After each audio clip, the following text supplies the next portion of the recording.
নমস্কার বন্ধু।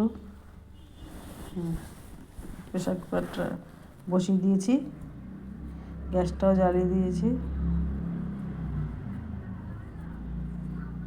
প্রেশার কুকারটা একটু গরম হতে সময় লাগছে। আজকে আমি প্রেশার কুকারের মধ্যে জলখাবারের তরকারি করে দেখাচ্ছি, আলু দিয়ে মটরশুঁটি দিয়ে।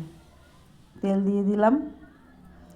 শীতের দিনে, ব্যস্ত দিনে সবারই কাজ করতে করতে একটু সময় লেগে যায়, তাই না? এসে তাড়াতাড়ি করে রুটি তৈরি করতে হবে, এবার কড়াইতে করতে গেলে অনেক সময় লাগবে। সেভাবে কীভাবে প্রেশার করে তাড়াতাড়ি করা যায় সেটা আমি দেখাবো। আপনারা করে দেবেন, 15 মিনিটের মধ্যে আপনি তরকারি করে রুটি করে দিয়ে দিতে পারবেন একজন মানুষকে। তেলটা গরম হতে আমি একটু পাঁচফোড়ন দিয়ে দিলাম।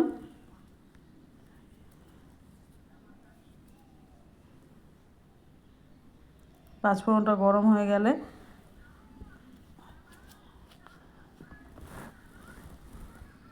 পাঁচফোড়নটা যদি একটুখানি লাল লাল ভাজা ভাজা হয়ে যায়, তেলটা গরম হয়ে এর মধ্যে একটু কাঁচা লঙ্কা দিয়ে দেবো,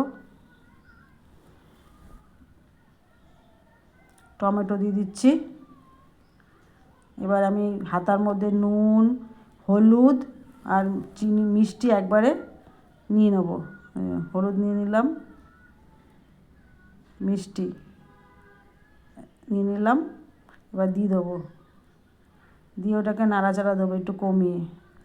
নুন, চিনি, মিষ্টি একসঙ্গে দিলে টমেটোটা একটুখানি নরম হয়ে যাবে। আমি তো বেশি করে জল দেবো না, বিনা জলে তরকারি, দেখবেন কত তাড়াতাড়ি হয়। এবার মটরশুঁটিটা দিয়ে দিলাম। একটুখানি নাড়াচাড়া দেওয়ার পরে আলুগুলো দিয়ে দেবো এর মধ্যে। দিয়ে দিলাম আলুগুলো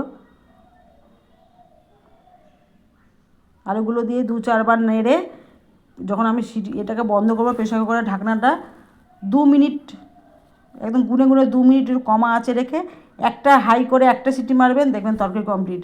আপনাকে জল ঠল কিছুই দিতে হবে না। মাখা মাখা যে তরকারিটা হয়, আমরা সাধারণত রুটির তরকারি খাই, একটু হলুদ কম হয়েছে মনে হলে একটু হলুদ দিয়ে দিলাম। দেখেন 2-4 বার নাড়াবো, নাড়িয়ে এবার আমি ঢাকনাটা দিয়ে দিলাম। দিয়ে যেমন করে বন্ধ করতে হবে সেমন করে রাখবেন, ব্যাস হয়ে গেল। তরকারি যে হয়ে গেছে আমার। রুটিটাও ওদিকে ভেজে নিচ্ছি 3টে, দেখেন আমি একজনকে দিয়ে দিতে পারলাম খেতে। মাখা মাখা তরকারি কীরকম